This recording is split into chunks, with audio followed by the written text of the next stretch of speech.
Ouais, nous voici de retour, nous voici arrivés à Paris avec Germain Chabot. Ah, Germain, comment ça va? Ça va bien, un peu de fatigue quand même. Comment était ton séjour à La Réunion? Franchement, c'était super. Mm. Euh, ouais, j'ai bien apprécié que la météo soit un peu moins chaude que la dernière fois où j'étais venu. Ouais, Parce qu'en janvier, quand même, ça fait des sacrées températures. ouais, Ouais. Et puis, super ambiance. Bah, je te l'ai déjà dit plein de fois, quoi, ouais. mais ce que tu as réussi à faire avec ton dojo en un an, chapeau, quoi. Merci. C'est vrai qu'en janvier, il fait super chaud. La dernière fois que tu étais venu, c'était en quelle année? Ça, c'était en, 2021, ouais. c'est en 2021. Et je me souviens, c'était entraîné au dojo à Saint-Denis. Ouais, Et gendarmerie. ouais, c'est ça. Ouais. Et c'est quoi, en plus, c'était quoi, février? Février, c'était en février. Donc, les températures, c'est aux alentours de 37-38. Ouais. Pratiqué en toute la journée. C'était quoi, 7 heures par 7 jour, on heures avait par jour, ouais, c'était une formation intensive.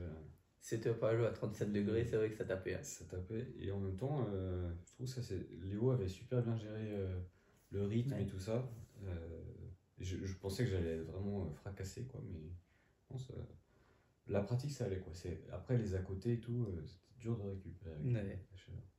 Ouais, c'est sûr aussi. Mais après, après c'est vrai que c'était un peu différent. Là, le climat était plus agréable. Oui, et le rythme était plus cool. Ouais. Et bah, en même temps, c'était vraiment bien parce que tous les jours, on faisait des choses un peu différentes. Donc, il y a Ouais. eu les causeries. On allait visiter les bassins, tout Ouais. ça, les entraînements privés le matin. Emmanuel m'a fait faire du pied-point. Ça, c'était vraiment bien.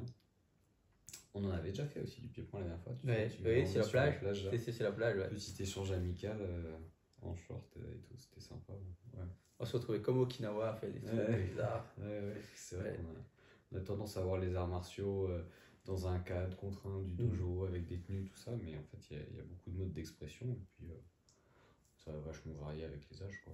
Ouais, parce que c'est vrai on a fait un peu de pied-point et tout, parce qu'on nous voit souvent en train de faire de l'aïkido, en train de faire des mouvements qui sont un peu amples où on tombe, mais le but c'est quand même Iremi Atemi, rentrer frapper. Ouais, Et de toute ouais. façon, Alors, si on sait pas donner comment recevoir quelque chose, si on sait pas donner, ouais, le ça c'est mieux vrai de que ça travailler c'est un un peu. gros point pour l'aïkido. On dit souvent que les aïkidokas savent pas attaquer, et souvent c'est vrai. En même temps, je comprends parce que c'est difficile quand tu sais que tu vas te prendre une boîte, d'attaquer comme si tu n'allais pas te prendre une boîte. Mm. Ici, la pratique ou le geste Mm.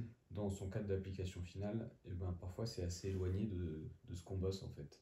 Et du coup, je trouve qu'il faut avoir soit un bon professeur, soit une intelligence personnelle pour comprendre que, ok, le geste strict c'est ça, Mm. mais en fait, dans le contexte, ben, peut-être qu'en fait on va fermer le point, peut-être que la cible sera pas la même, Mm. peut-être que l'amplitude va changer, peut-être qu'on fait un truc souple à deux, mais en fait, en fight, eh ben, ce sera un peu plus rugueux, ou on va raccourcir l'amplitude, tout ça. Ça, je trouve que c'est pas évident, et moi, encore plein de fois, régulièrement, je me fais piéger en me disant, mais pourquoi on fait ça? C'est un peu bizarre. Et puis, j'arrive à, par exemple, avec Léo, ou peut-être d'autres professeurs, on me dit, mais en fait, regarde, c'est ça, paf, paf, paf. Ah oui, là, ça fait beaucoup plus sens. On rajoute de l'intensité, on réduit les amplitudes, on change un petit peu les cibles, les angles, et là, on dit, ah oui, en effet. Et on comprend à ce moment-là pourquoi, et ben, au final, on ne peut pas s'entraîner comme ça. Mm. Ce serait trop lésant pour le corps, quoi. Ah, parce qu'en travaillant avec Léo, on voit très bien le mouvement qui est assez incisif, qui rentre tout de suite sur nous et on voit le caractère martial du geste. Ouais. Parfois, on ne le voit pas forcément chez nous ou même ou ailleurs, mais moi, j'ai toujours souvenir quand je travaille avec lui, je vois souvent, je vois quasiment tout le temps la martialité et que le moment où tu es pris et le rapport avec la réalité. Ouais. Et en même temps, tu vois, alors ça c'est un truc qui me. Des fois ça me turlupine, notamment au sabre, on fait des attaques qui viennent attaquer, ou des contre-attaques qui viennent sur l'axe, Ouais. ou Kenagashi, des trucs comme ça. Et en effet, si la personne elle attaque les carotides ou quoi, la sensation n'est pas du tout la même, on ne se sent pas pris corporellement. Alors, pour préciser ce que ça veut dire pris, pour moi c'est quand ça nous crée un temps mort chez nous parce qu'en fait on sent qu'on n'a plus de mobilité pour faire une réponse qui serait martialement Ouais. intéressante. Et du coup, ouais, aux armes, je sens on sent assez vite quand la lame elle est à côté, elle est sur l'axe ou qu'elle est à côté. Et du coup, ça c'est quelque chose que j'apprécie vraiment au Kishinkai, c'est qu'on a ces perceptions-là. Et en même temps, je me dis, mais peut-être que dans le cadre final d'application, ben, en fait, on ne viserait pas forcément l'axe, mais plus les carotides. Et du coup, il y a tout un jeu entre, ouais, à l'entraînement, on fait des choses pour créer une perception, et peut-être que, en fait, on ferait autre chose. Ouais, c'est vrai que ouais, les carotides, c'est tout simplement, c'est tout simplement mortel. Donc en fait, on peut très bien viser la carotide. Mais après, il y a cette perception où quand quelque chose arrive droit sur nous, où, tu vois, cette perception où le danger arrive directement sur nous, elle est plus effrayante que quand ça arrive en périphérique où on le voit moins. Bizarrement. Ouais. Mais après, est-ce que mourir fait peur? Je sais pas, il y aurait peut-être un truc à élaborer à partir de ça, quoi. Parce que on peut parler d'autres experts aussi, quand on fait par exemple avec Kassem Zougari, qu'on était allé voir tous les deux. Et lui, on voit pas, tu m'avais dit, on voit pas ses mains. Oui, tu l'avais revu à Berlin. C'est ça. Et ça, c'est vrai que c'était notoire. Et puis, tu as un truc qui t'arrivait par en dessous, souvent c'était la gorge. Après, il y a des frappes au corps aussi. Et du coup, bah, ça travaille encore sur autre chose. Comment est-ce que l'un s'articule par rapport à l'autre? Parce que je pense que c'est intéressant de savoir donner des sensations, notamment quand on enseigne, pour que le truc soit clair. Peut-être qu'à terme, en fait, on cherche à ce que l'autre ne sente vraiment rien du tout. Mais du coup, je trouve que ça, c'est un point intéressant aussi, parce que quand les gens parlent des experts, ils vont dire « Ah, t'as vu, machin, il m'a projeté fort, bidule, il m'a projeté loin, etc. J'ai senti ça, il y avait de l'énergie. » Quand on voit qu'il y a de l'énergie dans un mouvement. Et au final, est-ce que le summum, c'est pas t'as rien vu, t'as rien senti, t'es le cul par terre, ou avec un doigt dans l'œil, une lame dans la gorge. Pardon. Du coup, ça, c'est pour ça, je pense que pour le grand public, et puis même pour nous qui sommes des pratiquants peut-être un peu avancés, mais on n'est pas des grands maîtres, être capable de comprendre la dangerosité du truc sans que le geste soit déployé jusqu'à l'extrême, c'est pas évident. Et je crois que c'est Tobin Flatgill qui disait un truc du genre, le vrai jujitsu, ça doit sembler faux. Parce qu'en fait, ça semble invraisemblable ce qui se passe.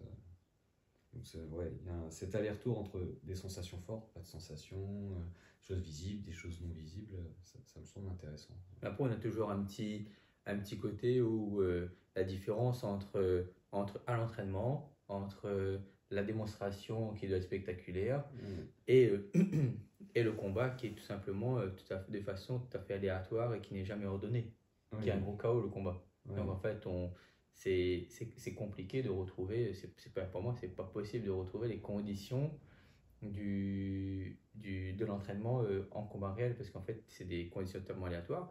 Et en même temps, tu fais au spectacle ou aux démonstrations, on fait des grandes projections parce qu'on peut donner aussi un peu d'amplitude au geste. Si on fait des petits mouvements et qui sont assez incisifs et les gens ne voient pas, bon bah, c'est moins.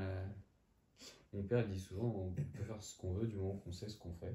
Et j'ai fait mienne cette maxime. Alors je sais pas toujours ce que je fais, hein. J'essaye au max, mais c'est difficile des fois de bien faire la distinction entre les différents modes de travail. Même au sein d'un cours, moi à un moment j'ai décidé avec les élèves, je vais arrêter de faire des trucs dans lesquels je ne crois pas et faire que de l'efficace.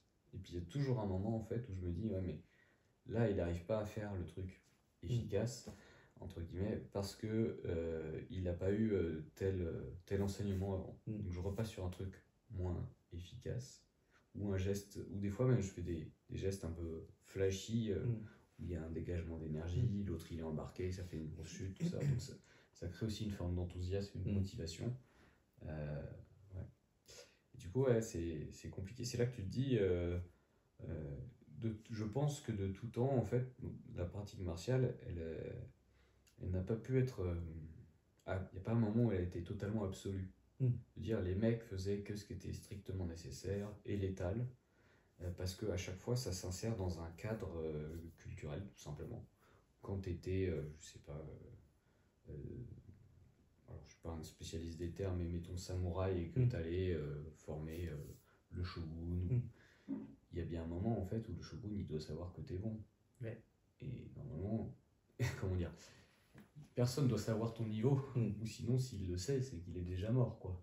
Donc ça veut dire qu'ils étaient probablement obligés de se créer une forme de notoriété, de faire des gestes qui pouvaient être spectaculaires, et il fallait dissocier entre le spectaculaire un petit peu chaud, où tu montres un truc à quelqu'un de ton entourage, oh, regarde, je fais ce geste, oh, il m'a créé une sensation fantastique, après le mec va en parler autour de lui, et puis de fil en aiguille, t'es connu. Mais voilà, cette dissociation entre le fond de la chose et puis le paraître, l'emballage qui est toujours nécessaire, quoi. Et au sein de l'entraînement aussi, quoi, on fait des allers-retours. Ah, c'est drôle que tu parles de maître d'armes qui forme le shogun parce que tu sais, quand tu étais au Samurai Museum à Berlin, Kassem nous a raconté une histoire avec Yagyu Munenori et sa rencontre avec Tokugawa. Ouais. Yatsuo. Et tu vois, il le raconte, il raconte assez bien, surtout dans. Il a fait une vidéo là-dessus sur le Samurai Museum et ça arrive tout à la fin. Et vous pouvez entendre Kassem raconter l'histoire. Kassem le raconte très très bien. Et là, il commence à raconter le moment où Yagyu vient faire une démo avec son fils devant Tokugawa. Et là, tout simplement, Tokugawa il demande est-ce que la technique soit faite sur lui avec une vraie lame. Et, et, là, et là, justement, Tokugawa, Yagyu doit prouver sa technique. Et il l'a fait. Et il l'a fait devant le shogun. Après, avec Kassem, donc on a la chance qu'il soit historien, du coup, il a la possibilité d'aller regarder les sources et de lire. Donc en fait, il a des sources fiables sur lesquelles on peut s'appuyer.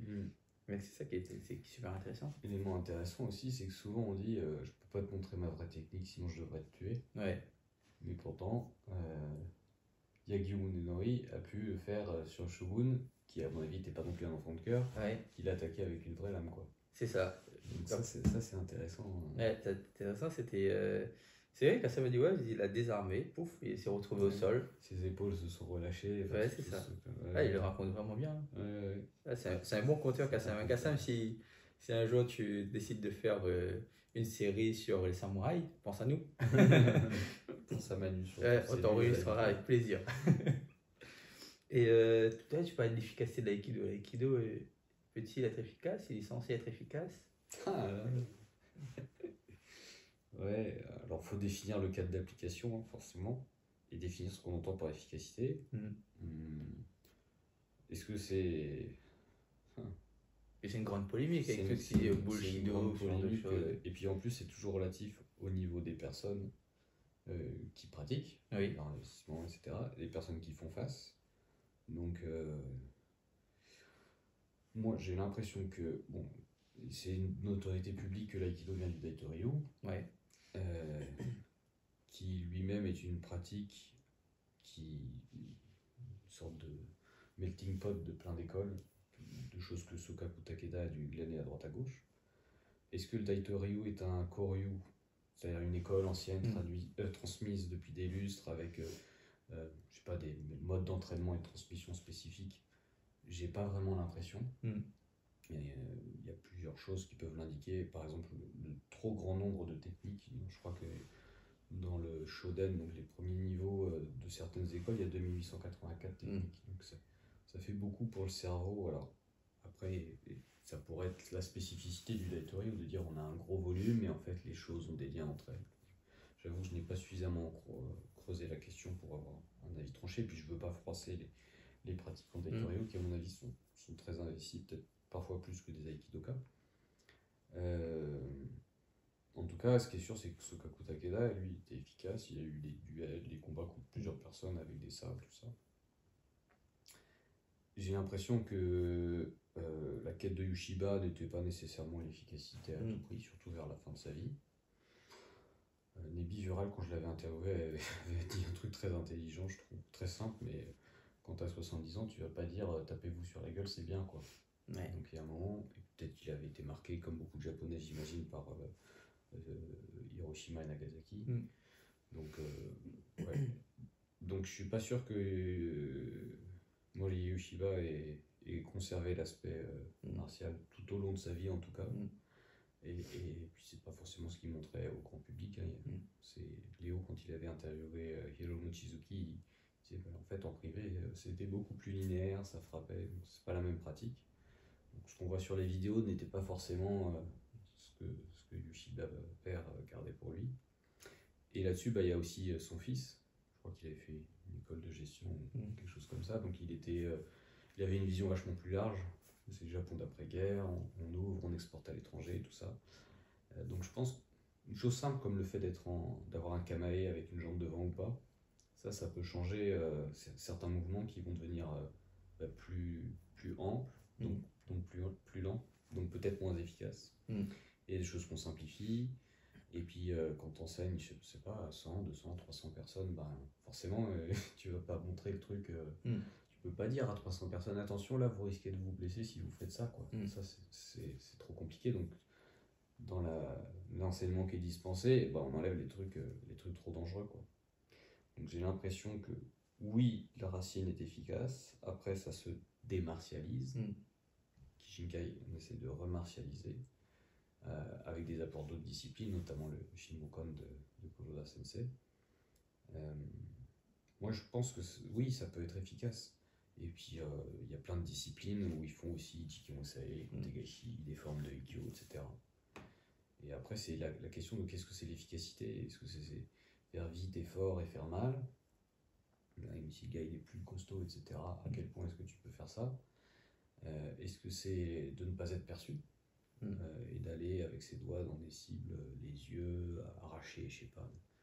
Je parlais d'un copain là qui était dans les forces spéciales qui apprenait à décapsuler les gens en tirant sur la lèvre inférieure, enfin, qui enseignait. Des fois, des choses simples. Ouais, il tirait comme ça. Ouais. Fabien, si tu me regardes. Je vais pas citer de nom. J'ai juste dit le prénom. Non, mais je pense qu'il est plus dans les circuits, enfin, de ce point de vue-là en tout cas. Oui, après, en plus, il y a plein de trucs qui peuvent être efficaces, quoi. Puis, on parlait de ça l'autre jour, de travailler autour de la complexité. Je sais plus si tu me parlais de ça pour les sports de combat. Oui, travailler autour de la complexité pour en fait améliorer son circuit neuronal pour en fait plus on peut faire, si on sait faire si on peut faire les choses compliquées, on arrivera aussi plus facilement à faire les choses simples. Et l'inverse n'est pas forcément le cas. Et je t'avais dit que ce que mon père m'avait dit par rapport à l'enseignement de Tamura Sensei, il mettait un accent en particulier sur des choses vraiment difficiles pour que le facile devienne très facile, quoi. Là je trouve ça intéressant. Après faudrait creuser ce qui se passe neuronalement pour être sûr de ça. Ça c'est un autre aspect moi qui me turlupine souvent, c'est qu'on a un savoir traditionnel qui vient des anciens, et en fait à quel point est-ce la chose a été validée, quoi. Ouais, mais c'est comme ça, moi j'ai aucun doute. Alors quand ça commence par j'ai aucun doute que insérez ici ce que vous voulez, tu peux te dire s'il a besoin de dire qu'il a aucun doute, ça n'est pas prouvé scientifiquement ou attesté par un écrit ou plusieurs écrits, encore mieux, que la personne a réussi à mettre un terme à tel conflit par tel mouvement. Et en même temps, on a pu voir plusieurs Ushishi, même Ushiwa, qui étaient où ils ont relevé des défis, par exemple Gozo Shioda, où il était à un moment donné, sa vie était en danger, où il doutait aussi de l'aïkido, et à un moment donné, il s'est retrouvé en Mandchourie. Ça, c'est un passage vachement intéressant. Donc, il prend un tesseau de bouteille, il le met dans la tête d'un gars, je sais pas s'il tourne. Il a crié de douleur, et puis il passe un Shio-dage. Alors, ça, c'est marrant. La technique la plus difficile aussi. C'est un peu invraisemblable. C'est ça. Alors, des fois, on voit dans certaines formes de karaté des Shio-dage, mais moins en prenant le coude, quoi. Juste, il passe sous le bras, il pivote. Et Gozo Shioda qui dit je n'aurais pas cru que son coude sauterait si facilement. Et dit oui, en fait, en rajoutant un peu de vitesse et changeant les angles. Donc, oui, l'efficacité de l'aïkido, c'est certain. Alors, après, on parle, nous, d'efficacité martiale, mais c'est vrai qu'on pourrait avoir une efficacité pour mieux vivre, pour. Je vais dire un truc con, mais les relations interpersonnelles. Quand on sait gérer la distance, quand on sait gérer le contact avec délicatesse ou avec force lorsque c'est nécessaire. Issei avait dit un truc intéressant une fois que j'avais relevé, et ça fait partie de ses fulgurances. La délicatesse, ça peut être savoir être bourrin quand c'est nécessaire. Et je trouve que c'est une belle ouverture. On était à son cours hier, quoi, et il y a. Comment dire, il propose des choses vachement intéressantes pour la liberté. Et ça, c'est vachement appréciable aussi, parce que on est quand même dans un carcan avec. Alors nous, on n'a pas les katas du karaté. Bon, il y a les katas Ujo, mais c'est un carcan, la pratique martiale, où on contraint pour former. Et normalement, ce sont des outils pour se libérer, mais soit on a oublié qu'il fallait se libérer, soit on n'arrive pas à passer à l'étape suivante parce qu'en fait, on fait mal notre kata, quoi, et ça ne marche pas. L'aïkido marche pas. Je pense qu'il faut faire les techniques d'une certaine manière pour pouvoir après les faire dans des cadres beaucoup plus ouverts. Et, et là, on peut reboucler sur le début avec l'idée de faire des grands gestes amples quand tu es averti, tout ça. C'est nécessaire pour le public, mais ces grands gestes, ils ont un certain nombre d'étapes, et plus il y a d'étapes, plus il y a de chances que ça foire soit à l'étape elle-même, soit à la transition vers l'étape suivante. Vraiment, c'est contrasté, parce que nous, quand on le fait avec Léo, on voit très bien que ça fonctionne. Ouais. Mais c'est le souci. Enfin, le souci. Oui, ça fonctionne. Après, il y a toujours le biais de c'est le sensei, on a mis le cadre, c'était l'attaque, machin. Après, je pense pas que je sois celui qui ait fait le plus de pratiques libres avec lui ou de combat, mais il y a des choses qui passent. J'ai aucun doute, par exemple, sur l'efficacité de Léo. En tout cas, moi, face à lui, mais on parlait aussi de la liberté d'Issei, de liberté de mouvement. C'est vrai qu'il a une certaine gestuelle, on l'a vu hier soir au cours, qui est, on dirait qu'il est libre au sein d'un kata. Qui arrive à bouger librement au sein d'un kata. C'est fort. Hein. Il y avait tout un truc sur. J'ai l'impression qu'il cherche l'amplitude. Donc, ça, je trouve ça un ingrédient intéressant pour la liberté. Et en même temps, à chaque fois, c'est. On fait le mouvement, et on essaie à chaque fois de relâcher. Et avant hier, j'avais pas perçu aussi précisément à quel point des fois on a des micro-temps morts ou de fixation sur des portions d'un mouvement. Souvent, quand ce sont des mouvements complexes, juste déplier le bras, a priori avec une articulation, mais quand on a deux qui entrent en ligne de compte, et ben en fait, laquelle doit se déplier par rapport à l'autre, à quel moment, tout ça. Et là-dessus, il y a un côté très austère, quoi. Parce qu'en fait, tu répètes tout le temps la même chose, et en même temps, il faut réussir à rester parfaitement conscient de ce que tu es en train de chercher. Sinon, tu répètes, tu ancres. C'est pas une répétition pour ancrer, c'est une répétition pour chercher à affiner, quoi. Et ça, pour le cerveau, c'est quand même vachement énergivore. Et puis, il faut garder la motivation, quoi, parce qu'on va pas gagner de médaille. Ça n'est pas nécessaire pour notre survie actuelle, etc. Et en même temps, on pressent que ça peut nous aider à mieux vivre. Compliqué, quoi. Ah, ça fait beaucoup de questions. Ça fait beaucoup de questions. Je peux t'en poser une, justement, de question. Vas-y. Donc toi, tu viens, t'as pas grand judo, boxe thaï, sambo surtout. Oui. T'as été au championnat de France en sambo, t'as fait des trucs, t'es ce qu'on pourrait appeler un sérieux client. Sambo, il y a les coups de tête, quoi. Et à un moment, il y a quelque chose qui titille et tu vas vers l'aïkido, et en particulier Léo. Alors, qu'est-ce qui... Parce que tu as déjà essayé aussi d'autres styles d'aïkido. Oui, c'est vrai que j'avais essayé un autre style d'aïkido. J'avais fait une dizaine de séances sur plusieurs mois. Bon, en fait, par rapport à ce qu'il proposait, par rapport à ma recherche à moi, ça ne correspondait pas. Ça ne correspondait pas. Ce qu'il proposait ne me convenait pas à mon objectif.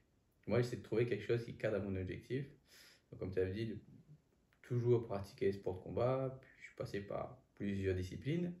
Certaines self-défense, certains arts traditionnels, beaucoup de sports de combat. Jeet Kune Do aussi. Ouais, Jeet Kune Do, Krav Maga, grappling, voilà. À peu près les grandes lignes. Et puis un jour, au passage, j'avais déjà vu Léo en vidéo. Là, c'est intéressant. En fait, j'hésitais entre Léo et Didier Bédard. À un moment donné, je vivais en métropole, je devais partir vivre sur Paris. Et j'hésitais entre les deux. Il y a le côté un peu traditionnel, mais je voyais l'intensité de leur travail et ça me plaisait. Parce qu'en fait, moi, le côté austère, répéter tout le temps, de toute façon, comme nous, comparé à haut niveau, c'était ça. Il y avait le physique qui travaillait d'un côté. Sinon, la technique Et l'entraînement, c'était tous les jours. Et la répétition technique était austère. Et c'est répétition technique, sparring, mise en situation, répétition technique, sparring, mise en situation. C'était ça, mais presque tous les jours. Et, et en fait, après, bon, pour raison personnelle, on n'est pas parti sur Paris. Et quelques mois après, Léo est arrivé à La Réunion par Frédéric Lorion qui l'a invité la première fois. Et là, j'avais fait déjà 2-3 cours d'aïkido, mais sans plus. Et puis, je vais à son stage. Et là, pour la première fois que je le vois, je me dis, je vois un aïkidoka qui me parle de frapper, qui se place bien, qui est relâché, et la posture est bien, correcte, et tout, qui correspond vraiment au typique, un gars qui est habitué à se positionner en combat. Il parle de prendre la place de l'autre, de frapper, de martialité. Ça, tu me disais que prendre la place de l'autre, c'est quelque chose que vous disiez en sport de combat aussi. Oui, ça oui. En judo ou en sambo, on dit toujours prendre la place de l'autre. En boxe, ça, on parlait de traverser l'autre avec les coups. Et donc, là, quand il parlait de traverser avec le sabre ou de prendre la place de l'autre, par exemple, chez Ikkyo, il disait sa tête doit être à la place de la tête de l'autre, doit le déstructurer, pouvoir rentrer. Voilà, pouvoir déstructurer une personne, pouvoir rentrer, tout ça, ça me parlait. Et après, en fait, je suis revenu, il est revenu 2-3 fois.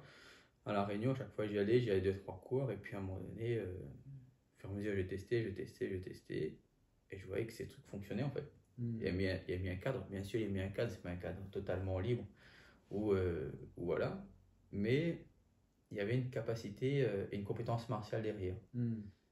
Et sa vision correspondait à la mienne. Donc en fait, pour moi, un art martial, un sport de combat, ça doit surtout servir à une notion primaire, c'est-à-dire en fait la combativité, le côté martial. Donc s'il n'y a pas ça de base, je préfère faire de la gym ou du yoga. Je serai plus souple, en meilleure santé, et j'aurai moins de dégâts. Mais l'aïkido proposait un système qui permettait de s'entraîner très longtemps. Chose que dans sport de combat, j'étais déjà pas mal blessé à droite et à gauche. Et là, on proposait quelque chose qui correspondait à peut-être un peu en avançant avec l'âge aussi, qui correspondait aussi à un état d'esprit que j'avais aujourd'hui. Peut-être qu'à 20 ans, j'aurais pas eu sans doute le même cheminement, mais là, à plus d'une trentaine d'années, je me dis, bon, c'est peut-être intéressant. Donc voilà, je suis arrivé par rapport à un discours qui correspondait à ce que je recherchais. Et toi, comment c'est arrivé au Kishinkai? Parce que du coup, tu me disais que tu t'entraînais, que tu avais fait de l'aïkido avec ton père, qui est prof aussi. Qui est prof d'aïkido. Depuis de nombreuses années. Alors, faut que je pense que j'ai déjà raconté ces trucs-là, mais donc moi j'ai grandi avec mon père qui m'a éduqué, je pense, parce que je suis l'aîné et qu'il avait le temps aussi d'un point de vue professionnel à cette époque-là. Il m'a élevé avec des principes par la suite j'ai découvert que c'était très lié aux arts martiaux, quoi. La façon de se tenir, de regarder son environnement, de se comporter, de gérer les distances, la façon de... On a pas mal bricolé à une époque, de prendre un outil d'une manière spécifique, de l'utiliser c'est comme pour une arme, quoi. Mais ça, ce sont des choses que j'ai découvertes par la suite. C'est lui qui m'a appris un peu à nager, on allait faire du footing aussi, la façon de dérouler le pied. Et il y avait un rapport au corps, quoi. Et puis je sais pas, je crois que ça m'avait toujours un petit peu titillé, par le biais de la culture populaire, les films, en tant que garçon, mais il y a toujours un petit peu ça qui est là.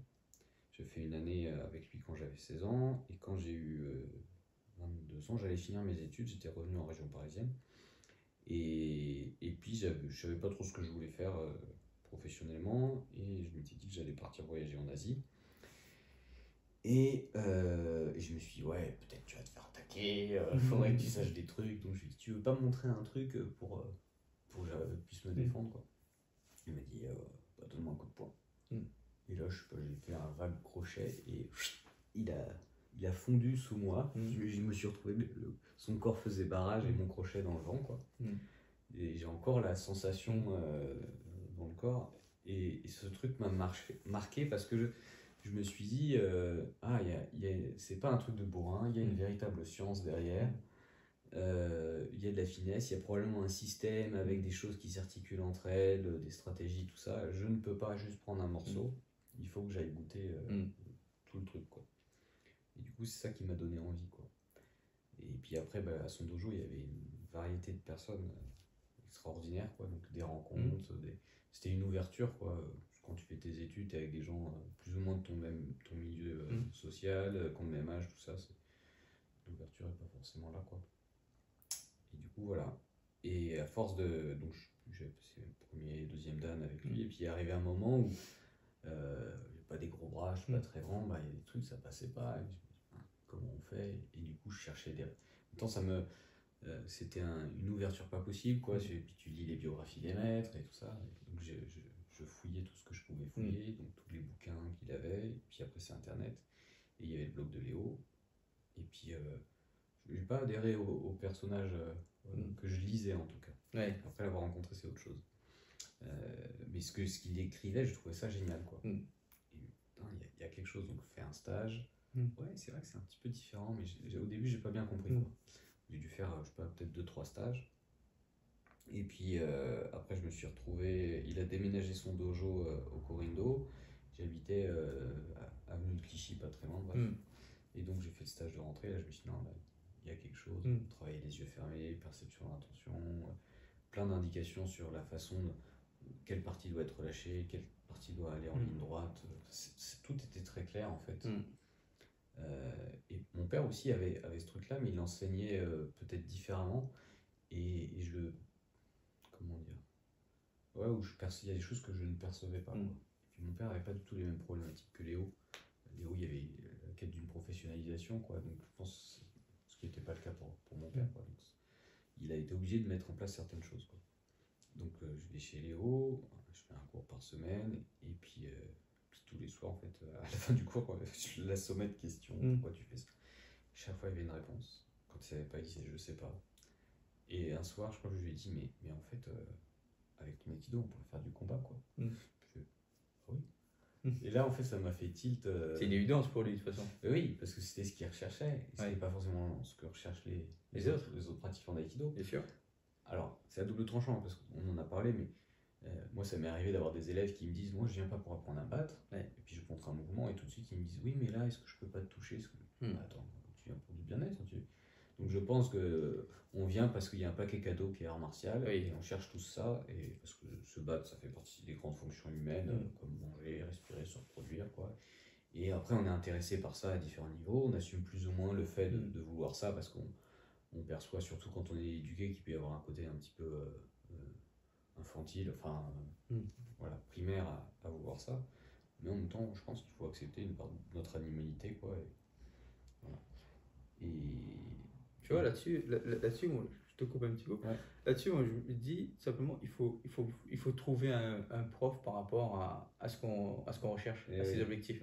Parce que là, nous, on parle, parce que nous, on est au sein du Kishinkai, mais toutes les écoles d'aïkido ne cherchent pas la même chose que nous. Et puis, tous les gens au Kishinkai ne cherchent pas forcément une efficacité, donc, ou une attitude qui peut se rapprocher du combat. Donc après, ça sert de fond, parce que souvent, les gens arrivent dans les arts martiaux parce que ils ont besoin de se défendre, ils ont envie. Donc voilà. Mais après, on a conscience que en fait, tous les styles d'aïkido ne cherchent pas la même chose que nous.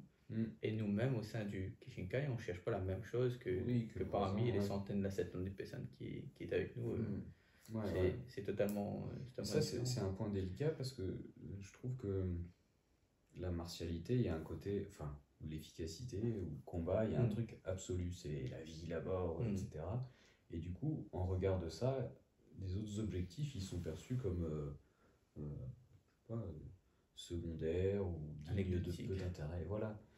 Et je pense qu'il faut, comment dire, il faut vachement pondérer ce truc-là. Parce que vouloir un truc orienté vers le combat, ça a la même valeur que quelqu'un qui cherche à faire du lien social. Voilà. Alors c'est sûr que celui qui veut que du combat, il trouve ridicule ceux qui sont là pour faire de la santé et du lien social, mais en fait tout est valable. Et encore une fois, à partir du moment qu'on sait ce qu'on fait et pourquoi on le fait, bon. Mais tu sais, souvent on parle ça, mais à la télé on voit souvent en sport de combat que des combattants qui sont ultra entraînés, qui s'entraînent 2 fois par jour, qui ont un physique pas possible et qui font que ça. Mais ça représente 10% des combattants et même pas. Parce qu'en général, dans les salles de sport de combat, c'est la même chose. C'est-à-dire, en fait, tu as une petite partie des personnes qui sont des compétiteurs, donc, on va dire, qui recherchent le combat. Une partie qui vient pour se dépenser, fait du sport, une partie qui vient pour du lien social, une partie qui vient seulement parce qu'il y a des amis qui sont là, qui s'amusent, ils passent du temps, une partie qui vient parce qu'en fait ils sont là depuis des années, ils apprécient le maître, ils ont une relation particulière, ils s'entendent bien avec, ils ont une relation de maître à disciple, ils continuent, certains, voilà, dans une salle de sport de combat, il y a 50 profils différents. Et je trouve que souvent en aïkido ou en art martial traditionnel, on ne fait pas la part des choses. On a l'impression que c'est dans une salle, soit qu'il y a des combattants, soit qu'il y a des gars qui viennent là que pour le loisir. Tandis qu'en fait, en sport de combat, on ne se pose pas cette question. On ne se posait pas cette question. Si tu fais du combat, c'est avec les compétiteurs. Après, les autres personnes, ils travaillent, ils bougent selon leur disponibilité, selon leur envie, leur envie dans le cadre de travail, c'est-à-dire en fait leur fonction et leurs possibilités. Mais en tout cas, c'est des gens quand même, ils viennent quand même à Paris faire de la boxe. Ouais. Ça n'a pas le même but au final, mais ils viennent faire de la boxe. La boxe, c'est le cadre pour tout le reste. Et bah, tu vois, ça me fait penser à ce qu'on dit pour les salles de sport en fait. Elles tournent grâce aux gens qui ont payé leur adhésion mais qui sont pas là. Oui. Et ben quelque part, si on devait avoir que les mecs de moins de 30 ans qui ont envie de faire de la compète, ben c'est simple, tu disais que ça représentait 10% maximum, bah, tu vides 90% des effectifs. Oui. Du coup, en fait, ça veut dire que ça ne peut pas tenir parce qu'un entraîneur, il va pas venir pour un mec. Alors, déjà, s'il vient que pour 10, c'est pas PSF, mais s'il vient que pour un mec, bah, en fait, il le fait pas au bout d'un moment. Et puis, est-ce que les gens regarderaient de la boxe, du MMA, et s'ils n'avaient pas aussi l'occasion par ailleurs de pouvoir le pratiquer en loisir? Oui. C'est pas dit, quoi. Donc, on a tous besoin les uns des autres. Les gens qui ne sont pas des compétiteurs ou quoi ont besoin des compétiteurs pour pouvoir rêver, et les compétiteurs ont besoin des autres aussi pour que ça nourrisse. Bien sûr, c'est vrai que dans un stade de foot, bah, tous les supporters, les milliers de supporters qui sont là ne sont pas footballeurs. Bah oui, oui. Et pourtant, mais ils ont certainement touché un ballon un jour, quoi. Exactement. Ouais. Et ils ont eu cette passion commune avec les compétiteurs qui sont sur le terrain, donc qui est cette passion du football. Mais peut-être que aussi il y a cette culture asiatique qui est un peu trop présente aussi. Cette culture, on voit les vieux films, les samouraïs qui est assez austère et qui est presque invincible en battant. On raconte encore l'histoire de Musashi qui a battu plusieurs centaines de personnes. Plusieurs Yoshioka, dizaines ou centaines de Yoshioka. Mais bon. Ouais, je pense qu'il faut du fantasme à certains moments. C'est un peu comme une porte d'entrée. Mais si on reste bloqué là-dessus, par exemple, Maître Yushiba Morier, bah, c'est une chance et une malédiction pour l'aïkido. Parce que, en fait, il représente le vieux sage, invincible, il a donné. Enfin, c'est tortue génial, quoi. Ouais. Et en même temps, je pense qu'il y a pas mal de pratiquants, et je m'inclus dedans, j'espère être un peu sorti de ça, mais je pourrais jamais être bon, en fait. Il a mis un plafond, en fait. Quelque part, alors qu'on n'est pas là pour le toucher. Il avait certainement des failles comme tout le monde, quoi. Et ouais, sa présence, elle est écrasante quelque part. Ouais. Alors que peut-être qu'il y a des mecs dans l'aïkido qui ont fait des choses vraiment formidables, à commencer par son fils, qui n'avait pas son niveau, mais sans son fils, on serait certainement pas en train de pratiquer comme on le fait maintenant. Parce que Maître Tamura, parce que c'est celui qu'on connaît en France, mais ouais, faut arriver dans un pays étranger, quoi. Il y avait 33 ans, en 64. Après la Seconde Guerre mondiale, donc voilà, ça devait être vachement compliqué, barrière de la langue, les compréhensions du système français. Et puis il a quand même réussi à faire évoluer, quoi. Et quand tu vois à la fin de sa vie ce qu'il faisait par rapport à plus jeune ou ce que faisait Maître Yushiba, c'est pas non plus facile d'être dépositaire d'un héritage et de le modifier tout en continuant à coller avec l'esprit initial. Ce sont des hommes remarquables. D'ailleurs, c'est peut-être ça qui reste au final de toute cette pratique, quoi. On a tous besoin d'avoir des héros, des personnes qui représentent quelque chose pour nous aider dans la vie à aller un peu plus loin, à gérer nos difficultés. Des maîtres d'arts martiaux peuvent incarner ça, quoi. Ouais, c'est comme aussi, il y a Maître Noro qui était très martial au début, arrivé en France, et à la fin de sa vie, il a fait Kinoichi. Ouais, ouais, ouais, Donc il était plus tourné du tout sur la martialité. C'est vraiment en relation par rapport aux objectifs que les gens peuvent avoir à un moment, ouais. à un instant T, et puis sur quoi ils veulent travailler. Dites-vous qui vous voudriez être, puis faites ce que vous avez à faire. Voilà. Ça, c'est... Mais c'est difficile, hein. Et puis l'école française, elle a beaucoup de qualités, mais je pense pas elle pousse dans cette direction, quoi. Mm. On a besoin pour vivre ensemble d'avoir des choses communes, et puis des fois la collectivité, elle fait taire des élans individualistes qui en même temps pourraient apporter des solutions originales à des problèmes communs. Ouais. Donc ouais, il y a une balance à trouver dans tout ça. Mais c'est ça aussi la pratique martiale, quoi. C'est qu'il faut trouver le geste qui nous corresponde. Mm. Comment est-ce que je fais mon Ikkyo? Et en même temps, ben, on fait tous Ikkyo, mais lui il fait un peu différemment parce qu'il est petit, lui il est grand, lui il est rapide, lui il a des grands bras, lui il est pronateur, lui il est supinateur, etc. Et ouais, bah ça revient à trouver sa place, quoi. Et il n'y avait pas un truc comme ça où avant les maîtres d'arts martiaux ils faisaient moins de cours pour la masse comme ça, et c'était plus des cours individuels par rapport aux morphologies des personnes. Je crois qu'il y a ça dans les. On parle souvent des maîtres de karaté, et c'est pour ça que des fois tu as des variantes dans la façon d'exprimer le kata, parce qu'un tel il était plus comme ci, comme ça, et du coup le prof enseignait pas la même chose. Et je saurais pas dire à quel point au Japon c'était comme ça. Après, ça semble vraisemblable. Il y a un truc auquel on pense pas forcément, c'est pas de portable, peut-être pas de téléphone. Et à un moment, bah, il n'y avait pas d'horloge non plus. Donc, tu viens au cours quand le soleil a dépassé la montagne, machin. Et puis, si le gars il était ailleurs dans la ville ou dans la campagne, bah, l'angle peut-être était différent. Donc, arriver tous ensemble au même moment pour pouvoir faire le salut semblait peu vraisemblable, quoi. Peut-être que est-ce que les temps de pratique étaient plus longs aussi ou pas? Est-ce que les mecs s'entraînaient Moi, je sais que, par exemple, en sport de combat, on monte une technique, mais cette technique, il y a plusieurs façons de la faire. Selon sa taille, selon sa morphologie, selon ses adaptations. Le fond, le principe est le même. Par exemple, je sais n'importe quoi, on doit descendre au-dessus de la ceinture. Mais il y a une différence entre descendre au-dessus de la ceinture de quelqu'un qui est déjà plus grand que nous et descendre au-dessus de la ceinture de quelqu'un qui fait 1m60. Donc, et après, il y a toute une histoire de la façon de faire, l'amener et tout.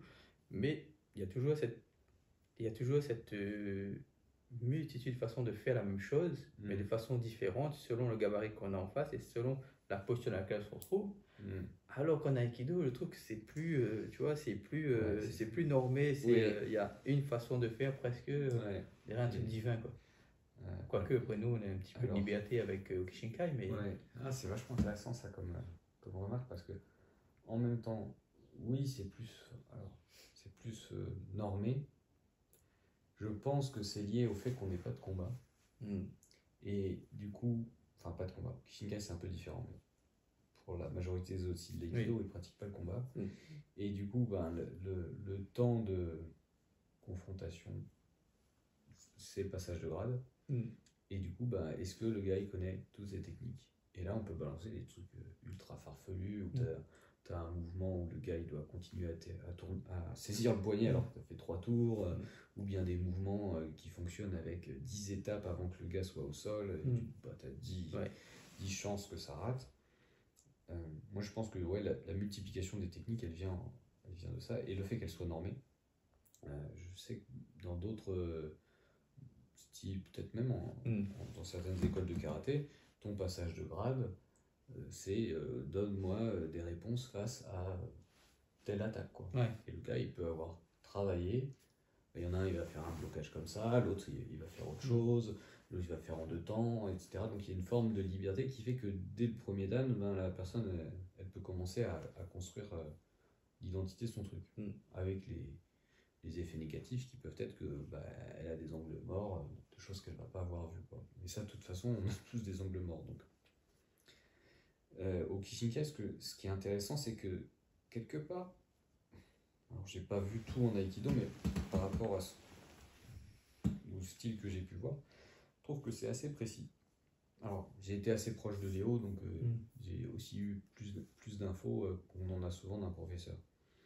Mais cette précision, elle n'est pas sur mets ton orteil là, etc. Elle est sur la sensation. Mm. Est-ce que ta main elle est bien vers l'axe? Est-ce que quand tu attaques déjà, ta main part avant ton corps? Oui. Est-ce que c'est relâché à tel endroit? Ah, attention, là je sens que tu es en train de pousser dans le sol ou contre mon coude ou machin. Et du coup, c'est précis sur les sensations, ce qui fait que chacun peut trouver un moyen Mm. d'adapter. Avec des limites, parce que quand tu fais 1,50 m et que le gars il fait 2 mètres, bah, je suis désolé, au bout d'un moment, Ouais. il y a, je sais pas, de technique qui faut être compliquée. Lui, s'il veut te faire chier au naguet, c'est compliqué. Mm. Donc, peut-être pas faire toutes les techniques. Mais si on met l'accent sur la sensation, c'est quand même un peu plus de liberté. Ouais. Alors, c'est carcéral au niveau de la sensation et c'est libre au niveau de l'expression. Pas mal comme. Moi, je trouve. En tout cas, moi, ça m'a donné plus Ouais. de liberté. J'ai pas pratiqué tant que ça du combat, même si j'aime bien ça. Mais des fois, ça m'a permis, je te racontais l'histoire avec le mec en prison, Ouais. quand j'avais Oui, des oui. cours qui voulait faire un petit échange amical. Ouais. J'étais très attentif. C'était bon, il devait faire 90 kilos, Ouais. un black super taillé, machin.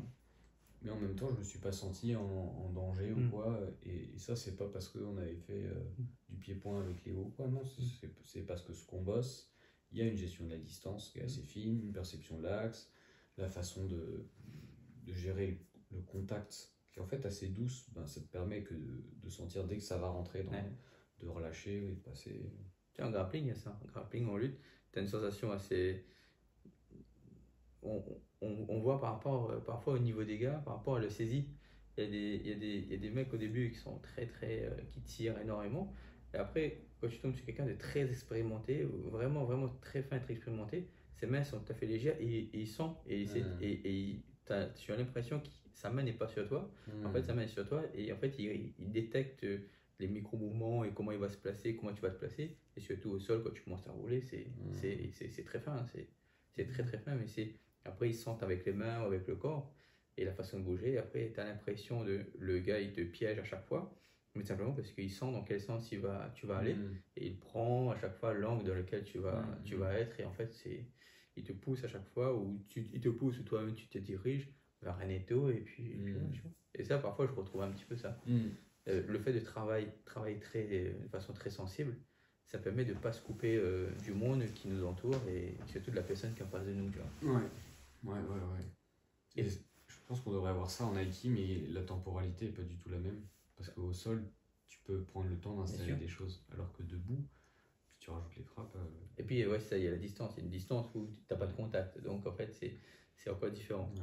Mais après, toi, vu que tu suis Léo depuis longtemps, tu as pu voir, tu as pu faire du Koryo avec Kuroda. Tu as pu voir Hino et Kono aussi, Sensei. Kono, je n'ai pas vu. Kono, t'es sur. Ce sera cet été au Japon. Oh, bah oui, cet été, de toute façon, on va voir du monde au Japon. Ouais, Et alors, et qu'est-ce que ça t'a apporté en ayant vu Kuroda qui n'est plus là maintenant et Hino? Tac.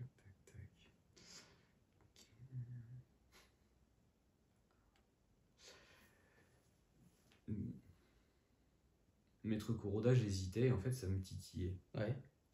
Fallait sortir un billet, hein. Je crois que les 4 jours c'était 600 €, un truc comme ça. Ou peut-être 800. Et Léo m'a dit en fait, tu vas gagner du temps si tu vas le voir, parce qu'au moins tu auras un avis sur la question et ça tournera plus dans ta tête. Et moi, je me suis dit, apparemment, il avait un niveau exceptionnel, c'est ce que je percevais à l'époque, et je me suis dit, mais combien est-ce que je serais prêt à payer pour voir Maître Yushiba, par exemple, pour le toucher, quoi. Et oui, ce sont des sous, mais quand tu es investi dans quelque chose, au bout d'un moment, il faut savoir ce que tu veux, quoi. Donc, un des apports de ça, ça a été, il y a un truc par rapport à l'engagement et à être prêt à mettre des sous pour la pratique martiale.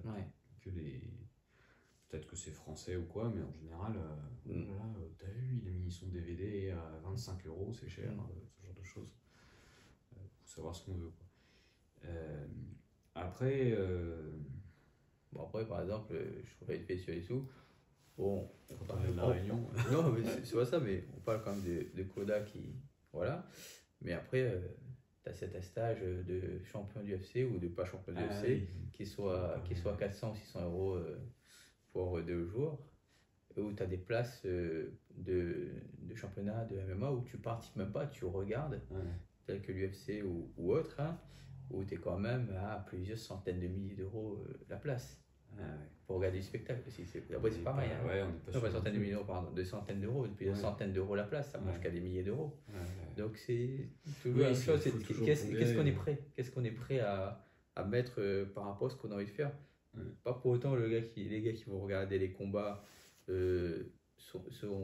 voilà, sont un peu sont moins investis ou ce genre de choses. Non, c'est pas du tout ça, c'est juste qu'est-ce qu'on aime faire et qu'est-ce qu'on a envie de faire. Ouais, ouais, C'est ouais, tout ça. mais c'est pas mal, ça permet de se Bien clarifier sûr. aussi par rapport à ça. Bien sûr. Ouais, ouais, c'est vrai. Après, bon, les autres apports sont.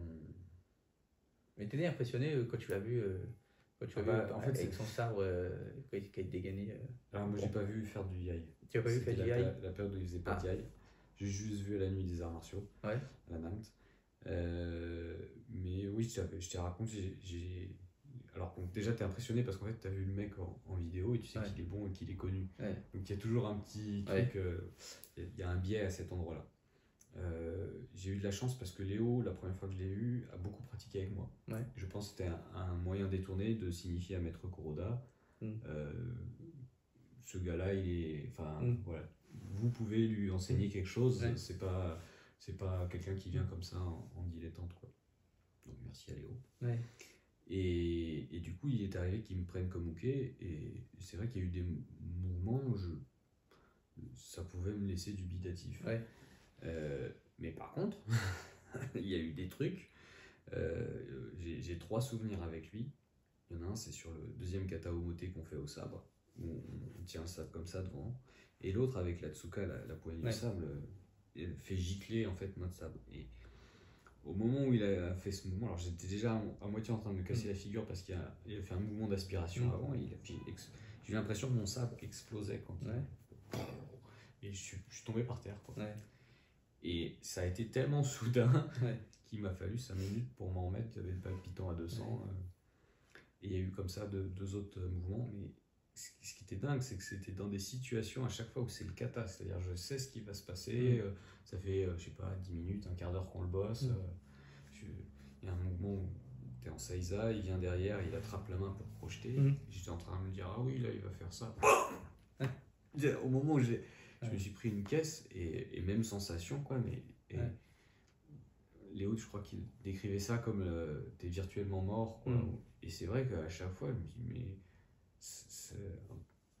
t'as super peur, quoi. Ouais. Parce que tu te dis, putain, je suis pas passé loin. Et il y a eu une fois une forme de Ikiora aussi qui m'a fait. Et mince, c'était tellement fin, calculé, soudain, etc., que la surprise crée une émotion. Et en même temps, il n'y avait pas de... J'avais senti à ces moments-là, en tout cas, de colère, de violence de sa part, quoi. C'était un geste mécanique pur, mais sans appel, soudain, qui faisait ça, quoi. Donc, je sais pas, peut-être qu'un jour je réussirai à faire des trucs comme ça. Est-ce que c'est mon objectif ou ça Ouais, ça reste reste à un voir. métier de chacun. Mais voilà, il y a eu beaucoup. Alors ça, ce sont pour les sensations, la mémoire, quoi. Mais après, il avait énormément d'exercices qu'il appelait les asobi keko, où il détournait l'enseignement des katas pour faire travailler une qualité de geste. Et je ne sais pas à quel point c'était des exercices qui étaient destinés à faire acquérir une compétence, ou si c'était des moyens de diagnostiquer à quel endroit tu en étais de ta progression. D'accord. Il y a certains, je ne sais pas si c'était pas Léo ou Issei, peut-être Tanguy Le Bourge, qui disait, mais en fait sa compétence, il l'a acquise par le biais du kata. Et après, il veut faire gagner du temps à ses élèves, donc il recrée des exercices pour ça, quoi. Après, moi, je ne suis pas du tout celui qui est suivi le plus longtemps Maître Kuroda. Je pense que il y a des tas de gens, en fait, avant, tu vois, qui auraient des choses bien plus précises. Moi, je crois que d'ailleurs, Alex, il a beaucoup suivi. Oui, Alexandre Gorzik, il a beaucoup plus suivi que moi, en tout cas. Alex, on t'attrape pas, je veux pas une vidéo. Et il y avait Arnaud le jeune aussi, qui était... j'en oublie, hein, Julien Coupe, on n'a pas cité, bien évidemment. Voilà, eux, c'était vraiment... Et Chino, alors, quand tu l'as vu? Pionniers. Parce que moi, je l'ai vu en Belgique. Mais après, toi, quand tu l'as vu. Je l'ai beaucoup moins vu que Maître Kuroda, donc forcément ça m'a moins marqué, donc je vais être un peu gêné d'en parler Bon, tu sais ce que avec tu as ressenti. honnêteté.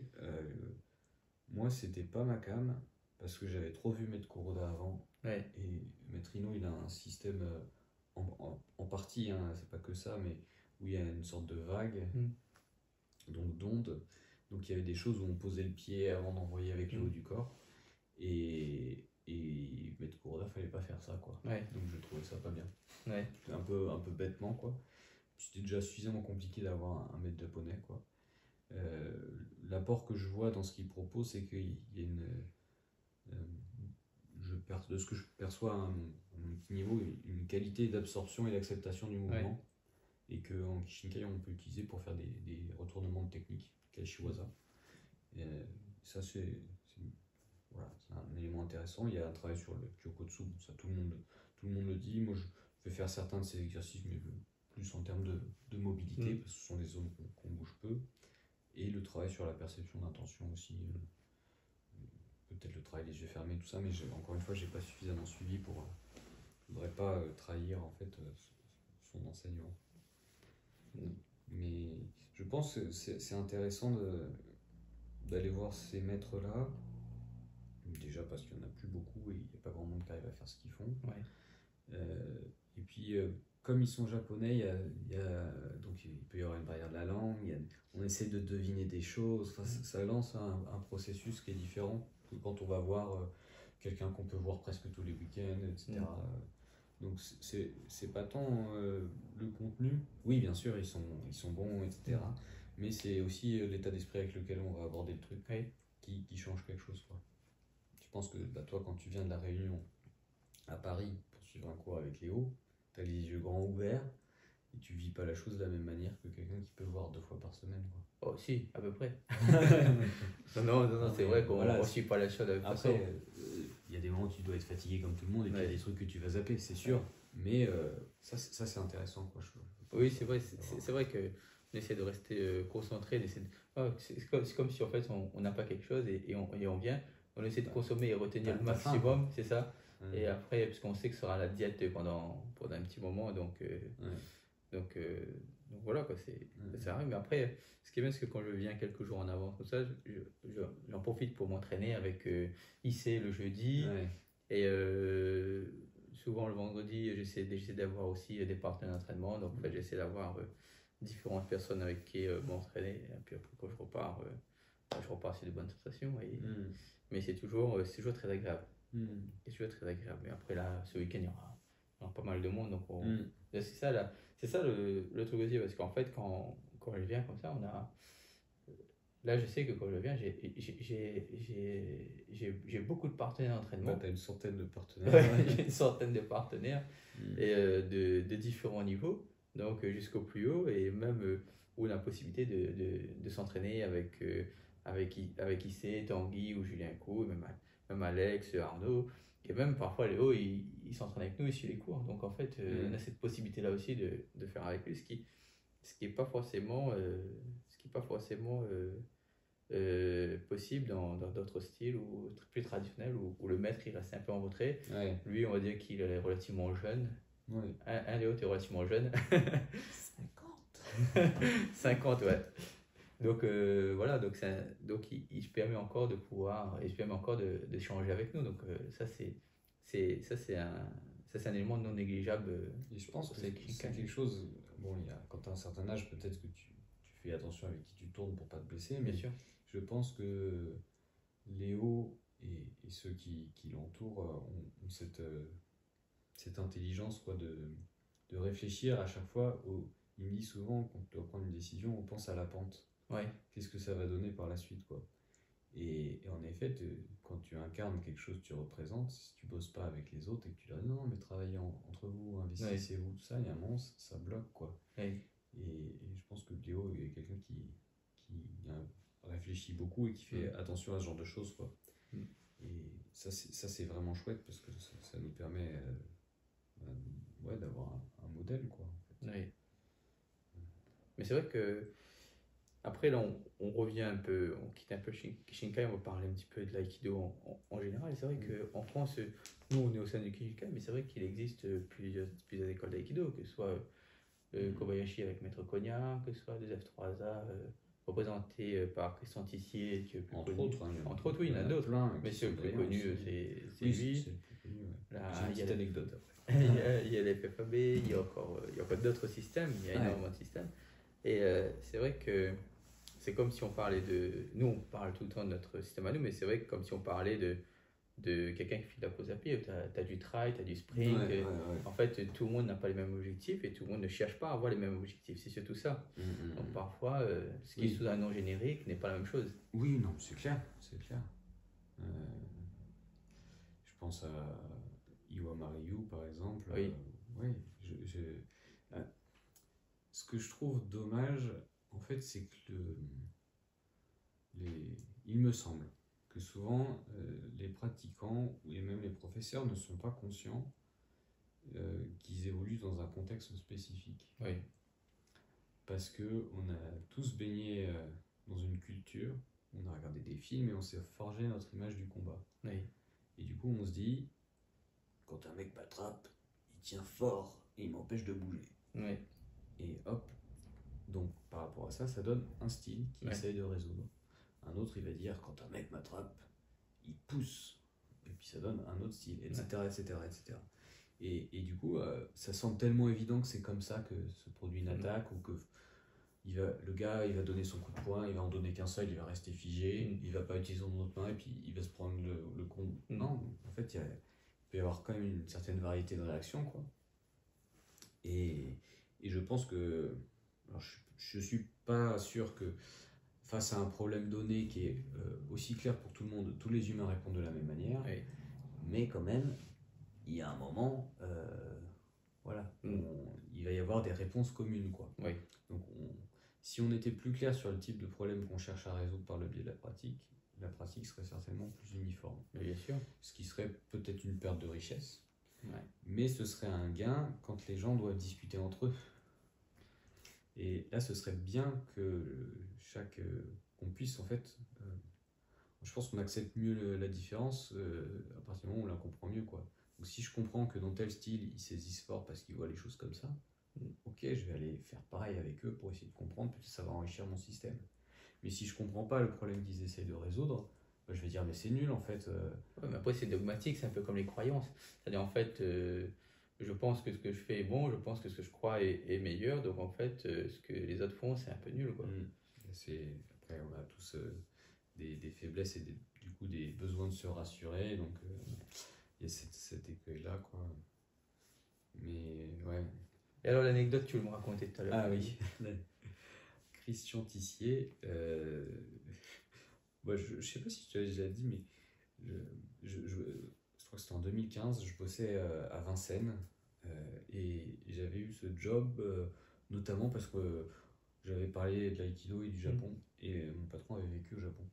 Et du coup, un jour, il me dit bon, là, on a le temps, je t'emmène à Vincennes dans un petit resto, tu vois, c'est un peu traditionnel, c'est pas un chipponais, c'est vraiment un resto japonais. Tu vois. Du coup, on va au resto, on mange, machin, et puis à un moment, il fait bon, alors, l'aïkido, raconte-moi comment ça se passe en France, tout ça. Puis je commence, et puis je lui dis bah, tu vois, le mec le plus connu au monde en aïkido, c'est certainement un Français qui s'appelle Christian Tissier. Et à ce moment-là, Christian Tissier rentre dans le restaurant. Il était accompagné, je crois, de sa fille. Non, au moment où tu cites son nom, et il rentre dans le restaurant. Oui, au moment pile. Au Japon. Non, c'était à Vincennes. Ouais, c'était à Vincennes. Du coup, il y avait son dojo certainement. Ouais, c'est ça. T'es avec sa au fille. Au moment où tu cites. Ouais, c'est fou. Du coup, bah, j'ai commencé à devenir un petit peu rouge. Tu vois, je sais plus si j'ai dit à mon patron ou quelque chose comme ça. Et on était vers la fin du repas, donc lui, il est allé payer. Et puis, bah, moi, je me suis levé pour quitter la table. Et lui attendait avec sa fille et son élève. Et puis, en fait, j'étais impressionné. Bah, comme je te disais, c'est quelqu'un que tu as vu à la télé. Ouais. Alors, moi, je pratique pas du tout son style. Je connais même pas très bien, quoi. Mais voilà, il représente quand même quelque chose, quoi. Oui. Il commençait à être un petit peu rouge. Et puis, j'avais l'œil qui le regardait, quoi. Et là, il était assis, très, très droit, il s'attendait, je crois, d'être placé dans la salle, et puis il m'a regardé et me fait un petit clin d'œil. Ouais. Et c'était. J'ai pas voulu dire, oh, mais en fait, je vous connais, moi aussi je fais de l'aïkido, ou un truc comme ça. Mais c'était. J'ai beaucoup aimé la façon dont il a géré. Et je trouve qu'il y a une forme. Bah là, je peux dire, c'est un maître, quoi. Parce que j'étais rien, il n'a pas été disrespectueux, et en même temps. Irrespectueux, pardon, et en même temps, il a perçu qu'il y avait quelque chose. Et quand il était assis dans sa posture, c'est marrant. Alors j'espère qu'il ne m'en voudra pas si je dis ça, mais je vais expliquer pourquoi. Je me suis dit, waouh, c'est un businessman. Ouais. Mais pas le businessman dans le sens, c'est quelqu'un qui est intéressé par l'argent ou qui va filouter. Non, je me suis dit, c'est un mec, il a vécu des tas de choses dans sa vie, il est assis dans sa posture. Il avait dit dans une interview, quand on est arrivé quelque part au Japon, dans sa vie, on dit que les gens ont fait leur ventre. Et là, j'ai senti ça, quoi. Waouh, il y a du vécu, il y a une expertise. Enfin, je trouve que ça transparaissait dans sa posture. Et ouais, c'était inspirant, quoi. Je me souviens quand Léo l'avait invité à la masterclass, il était venu avec Bruno Gonzalez. Ouais. Et c'est vrai qu'il incarne quelque chose. C'est vrai qu'il incarne quelque chose, on l'a bien vu à ce moment-là. Ouais, moi je trouvais très, très agréable et très, très charmant comme personne, comme personnage. Et il était ouvert à toute question, on pouvait l'aborder à tout moment, lui poser toutes les questions. Et il répondait à toutes les questions, toujours avec un grand sourire et toujours de façon très polie et jamais agacé, jamais. Très agréable. Je ne connais pas vraiment, hein, mais c'est quelqu'un que j'apprécie beaucoup. J'ai eu l'occasion de dîner chez lui avec mon père il y a quelques années. C'était vraiment une personne, un gentleman, quoi. Et on pourrait se dire, en gros, c'est le grand patron, il va jouer de ça, mais moi, c'est pas du tout ce que j'ai ressenti. Au contraire, quelqu'un d'ouvert et d'intéressé par les autres, quoi. Ça donne une bonne image. Et beaucoup de personnes, d'ailleurs, en dehors de l'aïkido, on parlait de Kassem, voilà, qui Kassem, oui, il dit ça aussi. Le respect pour ce qu'il a fait, pour la voie qu'il a pu ouvrir aussi pour les Occidentaux au Japon, etc.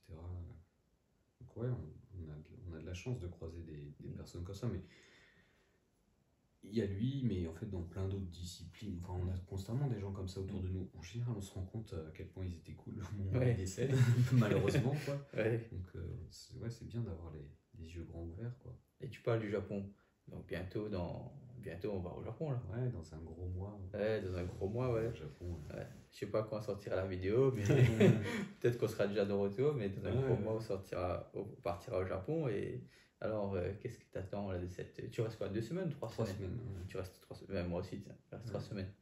Et qu'est-ce que t'attends là de cette... Tu attends quelque chose ou pas de cet événement Non. Alors, moi, c'est un peu... Pour tout dire, c'est un peu accidentel que j'y aille parce qu'une place s'est libérée. Et j'ai longtemps tergiversé, j'ai jamais été. Moi, je fais pas partie des pratiquants qui ont une fascination pour l'aspect.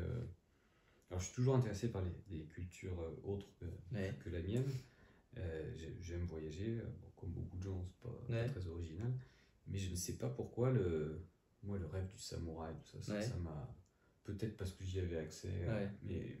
Même à la maison, tu vois, mon père a jamais mis ses sabres sur un râtelier ou des calligraphies partout, il n'y avait pas ça. Par contre, j'étais fasciné par les cow-boys, tu vois. Parce que pour moi, ça représentait la liberté. Peut-être quelque chose dont j'avais besoin à ce moment-là par rapport à comment j'ai vécu mon enfance, quoi.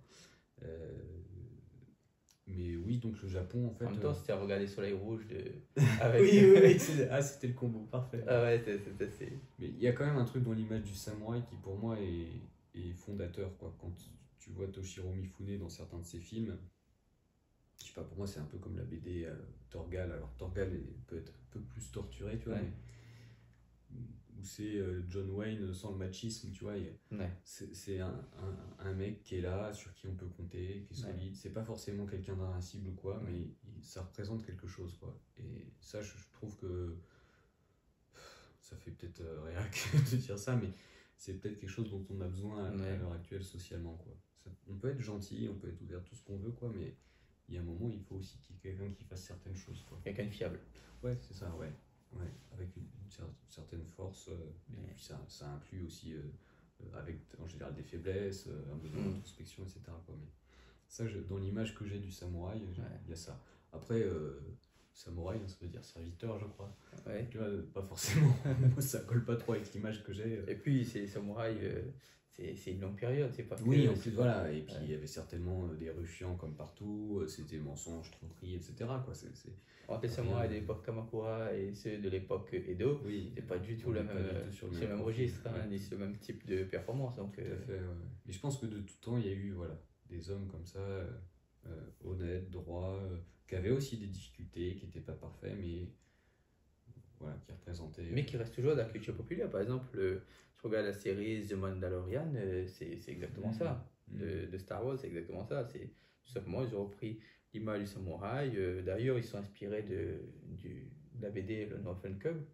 Donc, tu vois, ils ont transposé et ça, ils ont fait le même type de personne, sauf que cette fois-ci, dans un futur du niveau de la science-fiction, mais ils reprennent le même profil, quoi. De toute façon, l'histoire se répète et puis en fait, on a l'impression qu'on fait toujours Oui, des choses nouvelles, mais notre patrimoine génétique, bah, il est là. Il y a des choses, des élans naturels. On a tous faim, on a tous besoin de respirer, de boire, de se reproduire, de combattre, de tout un tas de trucs. Et à chaque fois, selon les époques et puis les possibilités du moment, bah, ça s'exprime plus ou moins, quoi. ouais.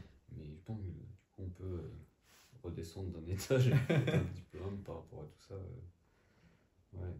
Et du coup, le Japon, voilà, j'avais pas forcément envie d'y aller. Ouais. On va être 140. Moi, je pense que de manière générale, j'aime bien les gens. Ouais. Mais 140, ça fait beaucoup quand même. Après, C'est vrai, je ça pense fait que beaucoup. Léo et sa femme Shizuka savent très bien gérer ça et ce sera très bien. Il y aura des petits groupes, etc. Ouais, moi, je vais être le groupe le plus festif. Hein. Ouais. Mais je pense que c'est intéressant de le faire aussi avec Léo parce qu'il y a quand même une bonne connaissance du Japon, Ouais. d'emmener dans des endroits Ouais. variés. Voilà, j'y vais pour la. En fait, je me rends compte, alors, je suis pas très vieux, mais l'âge venant, de plus en plus, je vais ou je fais des choses pour l'aventure. Ouais. En me disant, de toute façon, à un moment, la lumière, elle s'éteint. Ouais. Qu'est-ce que j'ai fait Ouais. Voilà. Il y a une citation que j'ai entendue il y a quelques temps, j'ai bien aimé. La vie est-elle suffisamment intense ou prenante pour nous faire oublier l'imminence de la mort, quoi. Et bah, pour moi, la pratique martiale, tu vois, il y a un peu ce truc-là où quand tu dois gérer la complexité d'un affrontement avec quelqu'un en face, quoi, ou la complexité de mince, comment est-ce que je bouge mon corps, là c'est trop dur, là je dois relâcher, ça te prend totalement. Tu vis une forme d'intensité sans avoir besoin, je sais pas, de te droguer ou de faire des trucs.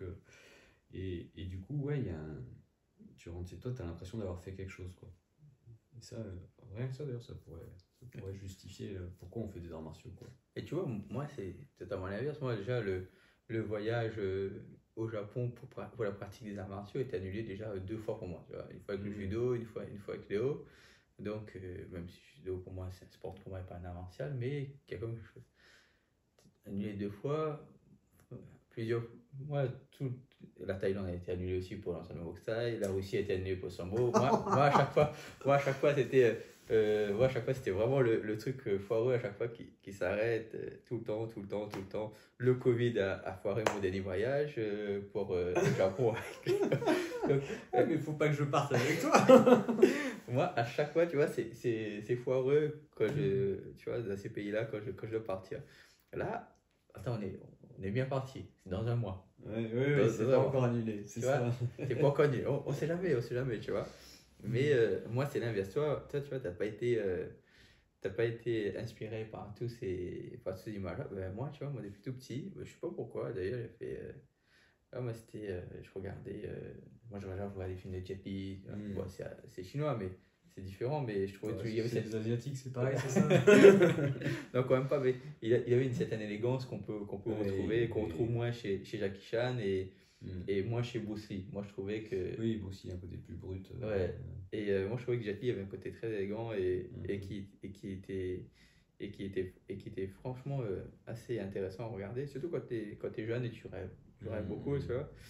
Après, tu vois, tu fais du judo, tu regardes beaucoup de trucs, et après, tous les BD qui vont avec, et après, en grandissant, tu lis, t'as tous les livres de Yukio Mishima, puisqu'en fait, ouais, je crois que j'ai lu presque tout Mishima sur une époque. En plus, Mishima, c'est un peu dark, quoi, donc parfois, t'es sur des phases où, dans ces phases lui-même, il était pas bien, je crois, avec un délire de samouraï et d'époque Edo qu'il veut retrouver. Et donc tu vois, moi je me dis, pour une fois où le truc semble arriver à toucher à son but, tu vois, je me dis, là, pratiquer là-bas et surtout dans les dojos, franchement, des dojos improbables, quoi, tu vois. Et là, je me dis, enfin peut-être, tu vois. Et en même temps, c'est visiter, découvrir des choses nouvelles, une culture nouvelle et autre chose. Je reviens un peu sur ce que j'ai dit, moi je crois que c'est ça en fait qui m'intéresse. Sur la pratique, bon, de l'époque où Léo faisait Master Tour avec notre Kuroda, ça m'aurait intéressé de pratiquer au Japon, voir comment étaient les élèves, tout ça.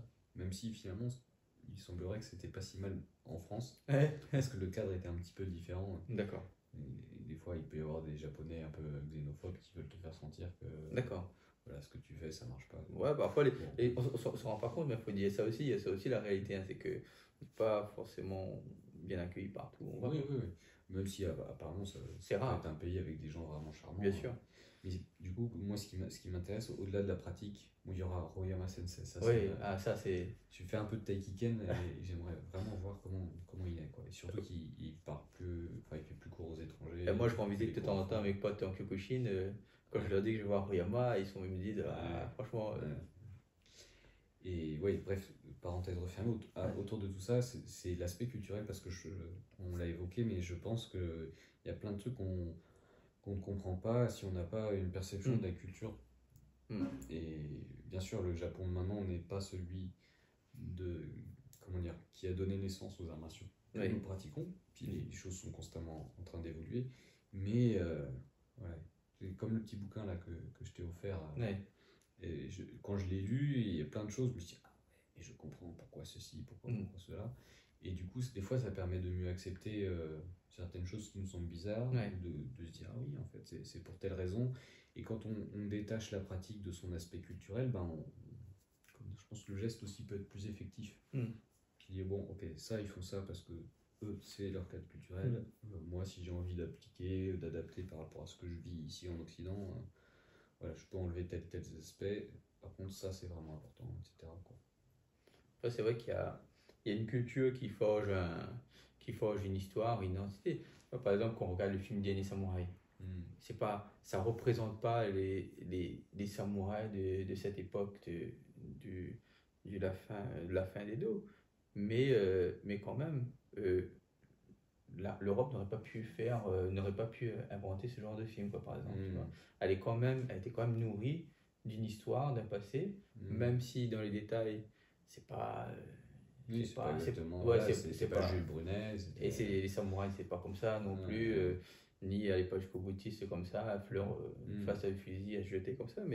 Mais quand même, ça marque quelque chose. Ça marque un état d'esprit, une identité qui est critiquable, mais qui a permis à des personnes de découvrir de faire rêver aussi certaines personnes. Ouais, non, c'est certain. Ouais. C'est certain. Après, il y a toujours ce côté, t'as toujours ce côté, le maître ou le samouraï, tu sais, qui est bon et qui devient presque philosophe à la fin de sa vie, tellement il devient sage et bon, quoi, tu vois, t'as cette image-là qui colle un peu à la peau aussi, et après il se prend deux claques et après, dégagé. Tu vois, ça c'est encore une autre image qui reste. Est-ce qu'on peut devenir autre chose que ce qu'on est déjà, tu vois, en germe? Ça, finalement, ce qu'on développe, c'est pas préexistant, mais juste à l'état de petites pousses, quoi. Je sais pas, ça demande beaucoup de réflexion là. C'est quelque chose de philosophie, si tu veux, mais est-ce que ça me questionne ça des fois. On a l'impression qu'il y a des choses qui apparaissent soudainement, mais en fait, c'est déjà là depuis longtemps, quoi. Peut-être. Et tu vois, on trouve ça parfois quand plusieurs personnes suivent un même cours. Quand plusieurs personnes suivent un même cours, En fait, ils n'entendent pas les mêmes choses. Mhm. C'est pas qu'ils n'entendent pas les mêmes choses, ils entendent les mêmes choses. Ils entendent les mêmes choses, sauf qu'ils ne relèvent pas Oui. les mêmes informations. Et en Mhm. fait, ils prennent des informations qui vont les conforter dans leur état d'esprit. Donc on en revient à Biais de peut-être il y a quelque chose confirmation. de nous qui demande juste à éclore. Et quand Ouais. on entend un discours, ben, on se dirige plus vers ça que Ouais. vers ça, tu vois. Ouais, ouais. Donc, Mhm. la capacité de se remettre en question n'est pas forcément très évidente à chaque fois. Mhm. Et tu vois, quand tu fais la même chose tout le temps, tout le temps, tout le temps, tout le temps, se remettre en question et tout d'un coup te dire ce qu'on fait depuis des années ou ce qu'on fait depuis peu de temps n'est pas, n'est pas bonne, n'est pas la bonne ou n'est pas bonne tout simplement, ou n'est pas conforme au contexte, c'est pas facile de se le dire, d'échanger. Mhm. C'est quelque chose qui est quand même assez compliqué. Bon, en tout cas, bref, là-dessus, de toute façon, de toute façon, au Japon, Enfin, il bon. n'y a pas que l'entraînement au Japon. C'est vrai qu'on va Non, beaucoup ouais. s'entraîner, mais Il y aura d'autres. bah oui, on va Avantages. quand même bien manger, on va quand même bien visiter, hein, on va quand même bien profiter, faire des touristes. Mais j'espère pouvoir le faire au moins. Que ce Au moins cette voyage, au moins. fois-ci que ça ne soit pas avorté. Ouais. Non, mais c'est horrible. J'espère vraiment que je porte pas la poisse aux 140 personnes. Ça se trouve, c'est toi. Peut-être que tu vas oublier ton passeport. Ah ouais, parce que quelqu'un a oublié son passeport. Quelqu'un a oublié son passeport et sa pièce d'identité au moment où il devait aller à La Réunion. Il s'en est rendu compte le matin même. Le matin même, alors que le vol était le soir. Ouais. Heureusement, il a une bonne étoile et surtout un associé. Merci Stéphane qui a pu gérer ça. Et oui, parce que c'est pas un manuel de la Réunion. Il dit Manu, bah, du coup, j'ai pas de passeport, comment on fait? Oui, tu m'as dit, bah c'est bon, prends ta carte d'identité. Mais je l'ai pas non plus. Ouais. Ouais, mais après, bon, en tout cas, le stage à La Réunion s'est bien déroulé. Je te remercie d'être venu. Parce Bah, que moi, ça aurait comme été difficile de dire non. Hein. ouais, même ça, tu vois, les gens du club, tu vois, comme ça, il y a. Léo était venu en début de saison, toi tu viens là en fin de saison. Léo il revient dans 5 6 mois, donc tu vois, ça fait quand même Une dynamique. une dynamique et les gens, tu vois, ils sont vachement investis, ils sont contents, tu vois. Moi j'ai bien apprécié là, le stage où on voit que tout le monde s'investit dans le club et dans l'événement, tu vois. Donc ça c'est vraiment bien. Ouais. Ouais. En espérant te voir la prochaine fois à La Réunion. Avec plaisir. Bon, Germain, je te redis à la prochaine. Et puis, nous, on va continuer notre petite virée en métropole. Et puis, de toute façon, ce week-end, stage à Paris. Bon, allez, à bientôt tout le monde. Bonne pratique.